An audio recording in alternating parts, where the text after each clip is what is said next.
Bonjour à toutes et tous et bienvenue sur ce premier épisode d'une série de tutoriels pour apprendre à créer un jeu vidéo de survie avec Unity. Je m'appelle Zef, je suis le créateur de la chaîne YouTube Tuto Unity FR sur laquelle vous êtes actuellement et où je propose de nombreuses vidéos et tutoriels sur la création de jeux vidéo. Dans la série que je vous propose aujourd'hui, vous allez pouvoir, avec mon aide, créer votre propre jeu vidéo de survie comme il en existe beaucoup aujourd'hui, Rust, The Forest, Valheim, No Man's Sky, etc. Il y en a vraiment un paquet et on va apporter notre pierre à l'édifice en créant le nôtre qui sera un petit peu un mélange de tous ceux que j'ai cités. On aura un personnage avec une vue à la troisième personne, qu'on va d'ailleurs mettre en place dès aujourd'hui. On ajoutera ensuite un système d'inventaire, on pourra couper du bois, récupérer des minerais, crafter des choses, construire des abris, des murs, etc. Bref, on va créer un jeu très complet à l'aide du moteur Unity.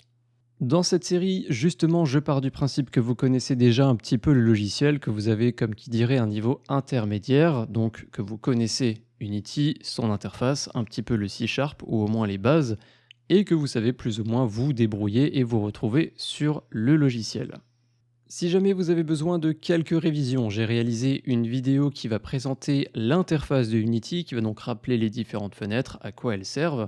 Donc ça peut être un bon point de départ si ça fait un moment que vous n'avez pas touché à Unity, mais si jamais au contraire vous n'avez jamais touché à Unity, je vous conseillerais plutôt de commencer par ma série pour créer un jeu en 2D facilement avec Unity. Les liens de ces deux vidéos sont en description, n'hésitez pas à aller les voir avant de commencer cette série survie qui va être un petit peu plus corsée. Je ne sais pas exactement combien il y aura d'épisodes, de mon côté j'en ai déjà préparé quelques-uns pour avoir un petit peu d'avance, mais cela veut aussi dire que si vous avez des suggestions, si vous avez certains systèmes, certains éléments que vous souhaiteriez voir implantés dans le jeu qu'on va créer ensemble, eh bien vous pouvez faire des suggestions en commentaire. Un épisode de cette série sortira chaque semaine, tous les vendredis à 17h, comme d'habitude, sauf cas exceptionnel, mais ça ne devrait pas arriver, en tout cas on l'espère. Sauf pour l'épisode 2 qui, exceptionnellement, est disponible dès le lancement de cette série. Décidément, vous avez de la chance. Dans chacun de ces épisodes, on traitera une fonctionnalité, ce qui veut dire que les épisodes ne seront pas tous de la même durée. Il y en aura qui seront un petit peu plus longs et d'autres un petit peu plus courts. Dernière chose à savoir, promis après on se lance, sachez que tous mes tutoriels, y compris cette série, sont entièrement gratuits. Je considère que tout le monde devrait avoir droit à l'éducation gratuitement, et cela quel que soit le domaine, y compris le développement de jeux vidéo. Mais vous vous en doutez, j'investis de nombreuses heures chaque semaine depuis plusieurs années maintenant dans cette chaîne YouTube. Et si je peux me permettre d'investir mon temps libre là-dedans, c'est grâce au soutien financier que je reçois sur Utip et Tipeee. Si vous appréciez cette série et plus généralement mon travail et donc mes vidéos, vous pouvez me soutenir financièrement sur l'une de ces deux plateformes. En soutenant financièrement la chaîne, vous gagnez également quelques petits avantages, notamment l'accès aux vidéos en avance. Au moment où ce premier épisode sort, eh bien, il y en a déjà 5 autres qui sont prêts et qui sont disponibles pour les donateurs. Les deux liens sont en description, j'aurai l'occasion d'en reparler au fil de la série, mais en tout cas, merci d'avance à ceux qui y feront un tour, c'est grâce à vous que tout ce contenu sur YouTube est possible. Je pense avoir tout dit, on va donc pouvoir se lancer dès maintenant dans ce premier épisode où l'on va importer notre personnage avec son système de déplacement et de caméra. Vous êtes prêts? Alors, c'est parti. Forcément, pour créer un jeu de survie avec Unity, il nous faut installer Unity.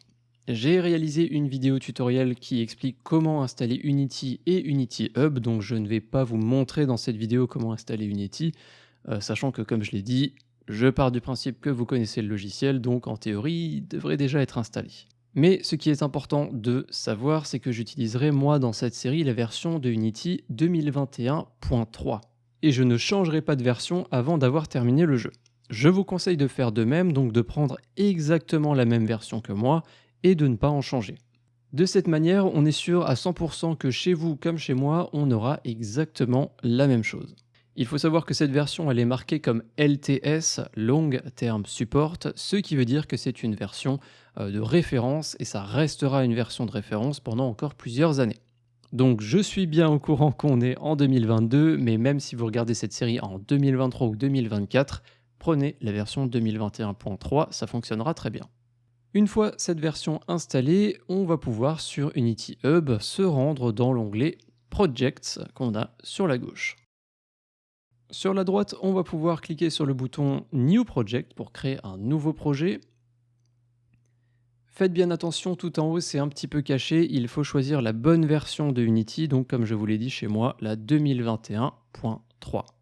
Dans les templates, on va choisir 3D Core. On va prendre la configuration la plus basique possible. On va vraiment partir de zéro et on va emporter tout le nécessaire. Une fois que vous avez choisi ce template, sur la droite, vous choisissez un nom pour votre projet et vous pouvez choisir l'emplacement de sauvegarde de ce projet. Une fois que vous avez tout bien choisi, on clique sur Create Project. La création du projet va prendre quelques minutes, donc en attendant, laissez-moi vous expliquer un petit peu ce qu'on va faire dans ce premier épisode. Comme l'indique le nom de la vidéo, aujourd'hui on va principalement importer notre personnage, donc notre joueur, ainsi que son système de déplacement et de caméra. Pour faciliter la vie de tout le monde et parce que je suis quelqu'un de très sympa, on va importer tout le nécessaire pour ce premier épisode grâce à un fichier Unity Package. Si vous n'avez jamais entendu parler de ce type de fichier, c'est un petit peu comme une archive zip. On va l'ouvrir avec le logiciel et importer tout ce qu'il y a dedans, à savoir donc tout le nécessaire pour bien commencer cette série avec ce premier épisode. Tout le nécessaire, qu'est-ce que ça veut dire ? Eh bien, comme je l'ai dit dans l'introduction, je pars du principe que vous avez au moins un niveau intermédiaire sur Unity. Donc que vous avez déjà des connaissances par rapport au logiciel et à la programmation en C#. Je me permets donc pour ce premier épisode de faire l'impasse sur le développement complet d'un système de déplacement de personnages et de caméra. Simplement parce que c'est des systèmes qu'on a vus et revus, c'est très souvent le premier truc qu'on fait lorsqu'on développe un jeu, donc on va gagner un petit peu de temps dans cette série et on va s'épargner ce développement-là.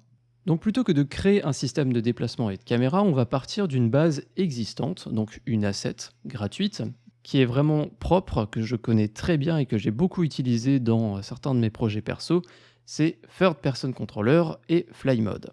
Cet asset contient un système complet de déplacement de personnages et de caméras, avec encore pas mal d'autres bonus, que je vous présenterai dans quelques instants. Mais ce n'est pas tout, parce qu'on ne va pas juste importer cet asset. De mon côté, j'en ai profité pour la nettoyer, j'ai enlevé tout ce dont on n'aura pas besoin, je l'ai optimisé au maximum. Mais j'ai également combiné cet asset avec le système de déplacement du personnage avec une autre asset gratuite et encore une fois de grande qualité, qui est celle que vous voyez à l'écran. Ce personnage, il a l'avantage d'être facilement personnalisable et de pouvoir porter notamment des habits et des armures, chose qui sera très pratique pour notre jeu de survie. L'asset contient également beaucoup d'animations qui nous seront très utiles par la suite. Bref, ces deux assets, plutôt que de vous envoyer les télécharger à droite à gauche, moi je les ai téléchargés, je les ai combinés, et ensuite j'en ai profité pour les nettoyer et les optimiser au maximum.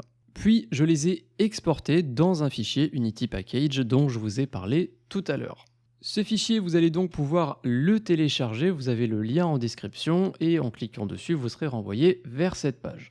Vous retrouvez sur la droite un bouton Download sur lequel vous allez pouvoir cliquer, et une fois que le téléchargement est terminé, on va aller sur Unity, qui devrait normalement avoir terminé l'initialisation du projet. Donc on devrait être dans notre projet Unity tout propre.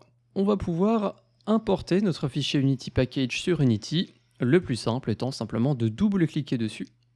On a Unity qui va prendre le relais derrière, on va avoir un petit message d'avertissement qui nous dit que importer un projet complet va écraser nos paramétrages, etc. De notre côté, on est dans un projet vide, donc on s'en fiche un petit peu, on va cliquer sur Import. On va avoir ensuite une fenêtre qui va s'afficher et qui va nous proposer d'importer pas mal de fichiers, comme vous pouvez le voir, et on va tous les importer. On en aura tous besoin à un moment ou à un autre, donc on va cliquer sur Import. Dans cette série, je vous fournirai absolument tout le nécessaire à chaque épisode. Les modèles 3D, les textures, les sons, les images, etc. Vous n'aurez rien à aller télécharger à droite à gauche de votre côté. C'est moi qui vous fournirai directement pour chaque épisode, quand c'est nécessaire, un fichier Unity Package. Vous l'ouvrez, vous importez tout, et ensuite on sera directement prêt à travailler. Mais on aura l'occasion d'en reparler dès le prochain épisode de toute façon. Il est important de noter, en tout cas pour ceux qui ne me connaissent pas encore, que je suis surtout programmeur de base. Donc au fil de cette série, on ne fera pas de modélisation ensemble. Les animations, elles seront déjà préconfigurées pour nos personnages et les autres éléments à animer. On ne créera pas de texture, on ne créera pas de musique ou de son. Tout ça, je le laisse aux professionnels et aux personnes qualifiées pour ça. Donc tous ces fichiers, toutes ces choses qui sont tout un art à créer, eh bien moi je vous les fournirai directement, vous n'aurez pas besoin non plus de les faire de votre côté. Unity a terminé d'importer tout ce qu'on lui a demandé et on va donc pouvoir commencer. Alors il y a des chances que dans la console vous ayez quelques erreurs qui se sont affichées, c'est dû à l'import, c'est pas très grave, on peut effacer la console. Il n'y a pas d'erreurs qui vont bloquer le lancement du jeu. Dans la fenêtre Project, directement dans le dossier Asset, vous allez retrouver une scène sur laquelle vous allez pouvoir double-cliquer et vous devriez avoir à peu près la même chose que moi. Je vous propose d'appuyer sur Play, on va tester un petit peu ce système de déplacement, je vais vous expliquer un peu comment ça fonctionne et je vous parlerai ensuite un petit peu de la partie technique. Donc dans l'onglet Game, la première chose que moi je vais faire, c'est cliquer sur le Free Aspect et décocher Low Resolution Aspect Ratio pour avoir le jeu qui prend toute la place disponible dans l'onglet Game. Nous avons donc notre personnage, comme vous pouvez le voir, en déplaçant la souris, la caméra va tourner autour du personnage. Donc ça c'est le fameux système de gestion de caméra dont je vous parlais, qu'on n'aura pas besoin de développer, il est déjà tout propre, tout bien fait, tout bien configuré pour notre personnage. Ce personnage, on va pouvoir le déplacer avec les touches ZQSD. Pour les habitués de Unity, vous allez être très content de savoir qu'on ne va pas avoir besoin de toucher à l'Input Manager, du moins pas tout de suite, parce que je l'ai préconfiguré avec le Unity Package. Donc ça fonctionne directement pour les claviers AZERTY. Si vous êtes sur un clavier QWERTY, il faudra modifier les touches de déplacement. Ce personnage, il a plusieurs fonctionnalités. Comme vous l'avez vu, on peut se déplacer, mais si on maintient la touche Shift en se déplaçant, on va également pouvoir sprinter. Le personnage va aller plus vite. Vous remarquez également que la caméra va reculer par rapport au personnage, on va vraiment avoir un effet de profondeur. Ça, c'est une question de préférence, je vous montrerai de toute façon après comment modifier ça. Ce personnage a une autre fonctionnalité qui va être très intéressante, que moi je vais appeler le mode inspection, le mode inspect, mais que le créateur de l'asset a plutôt appelé le mode strafe. C'est si vous maintenez le clic droit, et ça va faire un effet zoom, un effet inspection, d'où le nom que moi je lui ai attribué, et qui va nous permettre donc d'avoir simplement la possibilité de voir des objets de plus près, par la suite de pouvoir ramasser des objets au sol. Bref, de manière générale, c'est un mode qui va nous permettre d'approcher la caméra du personnage et de quasiment passer dans un mode à la première personne.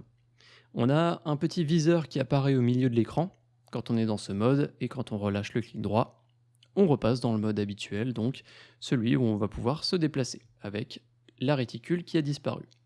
Comme vous venez de le voir, on peut également sauter avec ce personnage, donc pendant qu'on se déplace, on appuie sur la barre espace, le personnage saute, et ça nous permet notamment de grimper sur certains éléments. Il nous reste une dernière fonctionnalité, c'est l'appui sur la touche F. Le personnage va prendre une pose assez étrange, et en réalité c'est le Fly Mode, c'est ce qui va nous permettre de nous envoler avec le personnage. Alors, je vous vois venir, ne vous inquiétez pas, ce n'est pas une fonctionnalité finale de notre jeu. En fait, c'est une fonctionnalité qui va nous être très utile pendant le développement, parce qu'elle va nous permettre de déplacer rapidement le personnage d'un point A à un point B. Et lorsque vous voulez quitter le Fly Mode, on rappuie sur F, et le personnage reprend son fonctionnement normal. Voilà tout ce qu'il y a à savoir, voilà tout ce qu'on a importé aujourd'hui dans ce premier épisode. Alors, on va être honnête, on n'a pas beaucoup travaillé aujourd'hui, on a juste importé le fichier. C'est surtout moi qui ai travaillé pour vous préparer ce fichier. Mais dès le prochain épisode, ne vous inquiétez pas, on va rentrer dans le dur et on parlera déjà de l'ajout des items et de l'inventaire. En attendant, je vais juste très rapidement vous parler un petit peu du fonctionnement quand même de ce personnage, du système de caméra, etc. Dans la hiérarchie, vous allez cliquer sur Player et sur la droite de l'inspecteur, on va retrouver un certain nombre de components. Un animateur pour gérer les animations du personnage, le rigid body parce que le personnage, vous l'avez vu, est affecté par la gravité, et on va utiliser le système de physique de base de Unity qui est très très bien. Une capsule collider, donc pour la boîte de collision du personnage, et ensuite plusieurs scripts qui vont vraiment nous intéresser. On a un script Fly Behavior qui va gérer donc le mode fly du personnage, donc notamment par exemple ici la vitesse pour s'envoler, qu'on va pouvoir modifier. On a un script Aim Behavior Basic qui correspond au mode d'inspection, donc là où la caméra va se mettre au niveau de l'épaule du personnage. On a un script Move Behavior qui va nous permettre littéralement de déplacer le personnage, de se déplacer dans la scène. Et on a Basic Behavior qui est un script un petit peu fondamentale de cet asset et qui va contenir, entre autres, un certain nombre de variables générales pour faire bien fonctionner le système. Ces scripts, comme vous l'avez compris, comme vous l'avez vu, on ne les a pas développés nous-mêmes, mais on aura l'occasion d'en reparler un petit peu plus tard. Dès le prochain épisode, on rentrera dans certains de ces scripts pour modifier certaines méthodes et certaines variables. Donc c'est pas des scripts qui sont figés, qu'on a importés et qu'on touchera pas et on restera dans l'ignorance totale. Ce sont des scripts dont on reparlera et qu'on modifiera pour adapter notre jeu, pour ajouter des fonctionnalités par la suite. Comprenez qu'on a gagné beaucoup de temps avec l'import du fichier Unity Package que je vous ai fourni, mais toutes ces choses qu'on a importées, on aura l'occasion d'en reparler. La dernière chose que je veux vous montrer, c'est sur la main camera où on retrouve également un script qui s'appelle Third Person Orbit Cam Basic et qui, malgré ce nom compliqué, correspond simplement au système de gestion de caméra. Et ce script va notamment contenir pas mal de variables qui vont nous permettre de vraiment personnaliser la gestion de la caméra. Donc pour qu'elle soit plus ou moins proche du personnage, qu'elle soit un petit peu décalée ou non, à quelle vitesse on va pouvoir la déplacer, etc. Bref, on a importé pas mal de choses, mais toutes ces choses, on aura l'occasion d'en reparler plus tard. C'est le premier épisode, on commence tranquille, on va juste importer quelques éléments et on rentrera dans le dur dès le prochain épisode. En attendant ce fameux épisode, je ne peux que vous conseiller d'explorer un petit peu tous les fichiers que vous avez importés avec le Unity Package. N'hésitez pas à regarder un petit peu les scripts du personnage, voir un petit peu comment ça fonctionne. Vous pouvez également jouer avec les différentes variables qui sont présentes sur les scripts. Ça vous permettra de mieux vous préparer à tout ce qu'on va ajouter par la suite. Mais bien évidemment, pas besoin non plus d'investir des heures à analyser ces systèmes, vu qu'on le fera de toute façon ensemble à un moment ou à un autre. Avant qu'on ne se quitte, sachez que j'ai créé un repo GitHub que je vais mettre à jour après chaque épisode de la série, sur lequel vous allez simplement pouvoir télécharger le projet dans sa version actuelle ou dans une des anciennes versions. Vous retrouverez le lien de ce repo dans la description de chaque épisode, donc n'hésitez pas à y jeter un œil. Si jamais vous avez une erreur, que vous êtes bloqué, que vous perdez votre projet ou quoi que ce soit, eh bien vous avez la possibilité de vous remettre à jour et d'avoir exactement le même projet que moi en le téléchargeant sur le repo. Je vous remercie de m'avoir suivi pour ce premier épisode. Et oui, c'est déjà la fin, on n'a pas fait grand chose comme je vous l'ai dit, mais préparez-vous, au prochain épisode, on attaque directement la création d'un gros système, à savoir les items et l'inventaire. Parce qu'un jeu de survie c'est bien, mais un jeu de survie avec une gestion des objets, c'est encore mieux. Pour clôturer ce premier épisode, j'ajouterai un grand remerciement à Lapandarous, Baptiste, David et Spyprog pour leur soutien sur Tipeee et Utip le mois dernier. Si vous souhaitez me soutenir et que vous avez la possibilité de le faire, vous pouvez, comme ces personnes, effectuer un don sur Tipeee ou Utip. Vous avez les liens en description, ce n'est pas obligatoire. Ça commence à partir de 1 €. Et sachez que quel que soit le montant, eh bien ça fait toujours la différence. Pour ceux qui regardent cette vidéo le jour de sa sortie, eh bien vous êtes en veine, vous avez de la chance parce que, exceptionnellement, l'épisode 2 est déjà disponible. Donc, pas de temps à perdre, je vous dis à tout de suite.